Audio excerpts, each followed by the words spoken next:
Bismillahirrahmanirrahim. Assalamualaikum warahmatullahi wabarakatuh. Hello viewers, nama saya Rizka Sapriyanti dari kelas 4A, jurusan Pendidikan Bahasa Arab Winsus Riau. Nah, jadi di sini saya akan menjelaskan sebuah materi dengan judul Asas-asas bimbingan dan konseling untuk memenuhi tugas ujian tengah semester mata kuliah bimbingan dan konseling yang diampu oleh Ibu Suci Hadibah MPD. Nah, jadi sebelum kita masuk ke pembahasan mengenai apa saja asas-asas bimbingan dan konseling itu, terlebih dahulu kita harus mengetahui arti kata bimbingan dan konseling. Nah, secara etimologis, bimbingan dan konseling terdiri dari dua kata, yaitu bimbingan, guidance, dan konseling yang diadopsi dari konseling. Kata guidance berasal dari guide yang mempunyai beberapa arti, yaitu menunjukkan jalan, memimpin, mengarahkan, dan memberikan nasihat. Sedangkan kata konseling diadopsi dari bahasa Inggris, counseling, yang mana di dalam kamus memiliki beberapa arti, yaitu nasihat, anjuran, dan pembicaraan.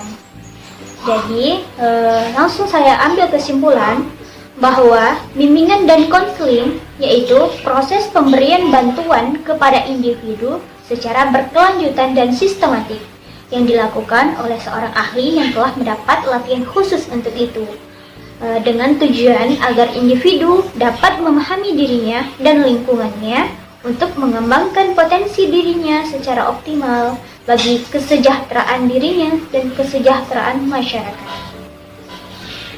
Nah, jadi selanjutnya kita masuk ke pembahasan mengenai asas-asas bimbingan dan konseling.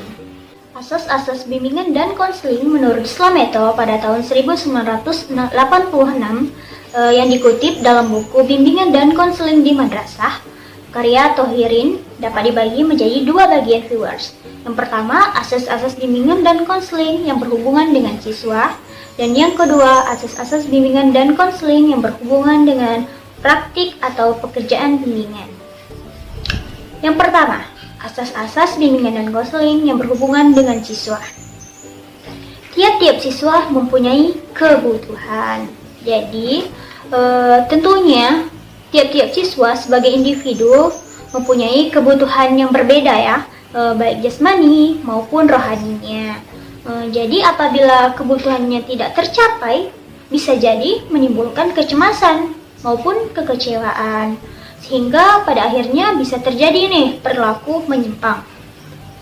Nah, sebagai guru bimbingan dan konseling di sekolah, tentunya guru ini harus bisa memahami berbagai kebutuhan siswa, sehingga pelayanan bimbingan dan konselingnya dapat diberikan dalam rangka memenuhi kebutuhan siswa tersebut. Nah, jadi begitu ya. Yang kedua yaitu ada perbedaan di antara siswa atau asas perbedaan siswa. Dalam teori individualitas ditegaskan bahwa tiap-tiap individu berbeda. Demikian halnya siswa sebagai individu jelas mempunyai perbedaan. Setiap siswa ini berbeda ya dalam hal kemampuan, bakat, minat, kebutuhan, cita-cita, sikap atau pandangan hidup, dan ciri-ciri pribadi lainnya. Dari perbedaan siswa tersebut harus mendapat perhatian secara lebih dari pembimbing atau konselor di sekolah, sehingga siswa dapat berkembang sesuai dengan karakteristik pribadinya masing-masing. Nah, yang ketiga, tiap-tiap individu atau siswa ingin menjadi dirinya sendiri. Relevan ya dengan asas-asas perbedaan individu yang sebelumnya. Kalian sekarang tiap-tiap individu ingin menjadi dirinya sendiri dan sesuai dengan ciri-ciri atau karakteristik pribadinya masing-masing. Pelayanan bimbingan dan konseling di sekolah atau madrasah harus dapat mengantarkan siswa berkembang menjadi dirinya sendiri. Agar kelak pelayanan bimbingan dan konseling diarahkan agar siswa menjadi baik menurut ukuran masyarakat tanpa kehilangan kepribadiannya sendiri. Selanjutnya, tiap-tiap individu atau siswa mempunyai dorongan untuk menjadi matang. tiap-tiap tahapan perkembangan, setiap siswa mempunyai dorongan yang kuat untuk menjadi matang, produktif, dan berdiri sendiri. Kematangan yang dimaksud di sini yaitu kematangan kejiwaan, emosi, dan sosial. Jadi pelayanan bimbingan dan konseling kepada para siswa di sekolah dan madrasah harus berorientasi kepada kematangan sehingga siswa dapat berkembang sesuai dengan kecenderungannya atau apa yang sering dilakukan. Selanjutnya, tiap-tiap siswa mempunyai masalah dan mempunyai dorongan untuk menyelesaikannya. Jadi tentunya tidak ada ya individu atau diri kita sendiri saja. Tidak ada individu atau siswa yang tidak memiliki masalah. Dan tidak ada pula individu yang tidak ingin masalahnya terselesaikan. Apalagi seorang individu atau siswa ini sedang dalam proses perkembangan. Dia pasti memiliki masalah. Yang berbeda adalah kompleksitas masalah yang dialami oleh tiap-tiap siswa. Artinya di sini ada siswa yang mengalami masalah kompleks dan ada juga siswa yang memiliki masalah yang kurang kompleks. Yang kedua, asas yang berhubungan dengan praktik atau pekerjaan bimbingan.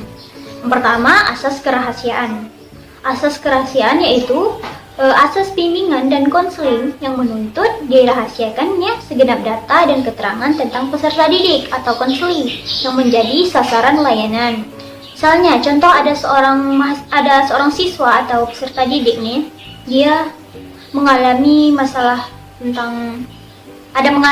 suatu masalah. Jadi, seorang konselor ini tidak boleh membeberkan masalahnya ke pihak lain kecuali dengan persetujuan si konselor ini. Jadi data-datanya ini harus dirahasiakan.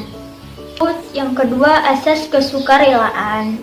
Asas kesukarelaan yaitu asas bimbingan dan konseling yang menghendaki adanya kesukaan dan kerelaan peserta didik atau si konseli untuk mengikuti atau menjalani layanan atau kegiatan yang diperlukan bagi dirinya. Contohnya ada seorang peserta didik yang selalu tidak masuk dikarenakan tidak suka ini pada salah satu mata pelajaran di sekolahnya. Jadi sebagai guru konselor seharusnya bisa mengubah sikap atau perilaku si murid tersebut agar dapat suka pada mata pelajaran tersebut dengan selalu membina dan mengembangkannya. Selanjutnya, asas keterbukaan. Asas keterbukaan yaitu asas bimbingan dan konseling yang menghendaki agar peserta didik atau si konseling ini yang menjadi sasaran layanan bersifat terbuka dan tidak berpura-pura baik dalam memberikan keterangan maupun menerima berbagai informasi dan materi dari luar yang berguna bagi pengembangan dirinya. Nah, selanjutnya asas kemandirian. Asas kemandirian yaitu asas bimbingan dan konseling yang merujuk atau menunjuk pada tujuan umum bimbingan dan konseling. Yakni peserta didik ini atau konseli sebagai sasaran layan bimbingan diharapkan menjadi siswa yang mandiri, yaitu dapat mengenal dan menerima dirinya sendiri dan lingkungannya. Dia mampu mengambil keputusan, mengarahkan, serta mewujudkan dirinya sendiri. Dalam hal ini, guru pembimbing hendaknya dia mampu mengarahkan segenap layanan bimbingan dan konseling yang diselenggarakannya bagi berkembangnya kemandirian peserta didik. Selanjutnya ada asas kekinian. Asas kekinian yaitu asas bimbingan dan konseling yang menghendaki agar objek sasaran layanan bimbingan dan konseling ialah permasalahan peserta didik atau konseli dalam kondisinya sekarang. Contohnya, konselor ini tidak hanya fokus pada masalah yang telah dihadapi, tetapi konselor harus terus memantau perkembangan konseli baik fisik dan psikisnya.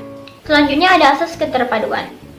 Asas keterpaduan yaitu asas bimbingan dan konseling yang menghendaki agar berbagai layanan dan kegiatan bimbingan dan konseling baik yang dilakukan oleh guru pembimbing maupun pihak lain saling menunjang, harmonis, dan terpadu.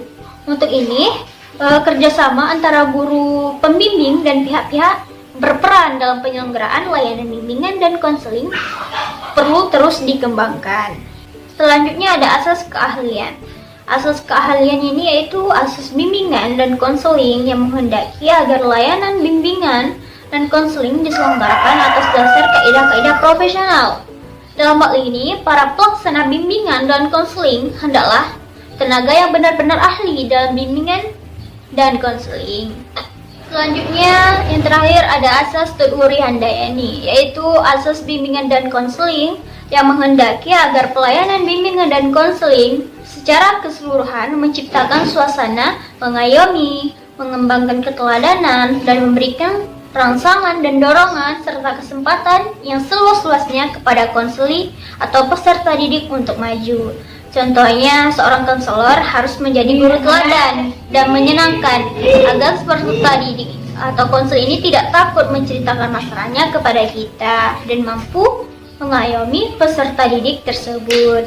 Jadi, itulah tadi ada beberapa asas-asas bimbingan dan konseling yang berhubungan dengan siswa dan yang berhubungan dengan praktik atau pekerjaan bimbingan. Terlebih dan terkurang saya mohon maaf. Wabillahi taufiq wal hidayah. Wassalamualaikum warahmatullahi wabarakatuh.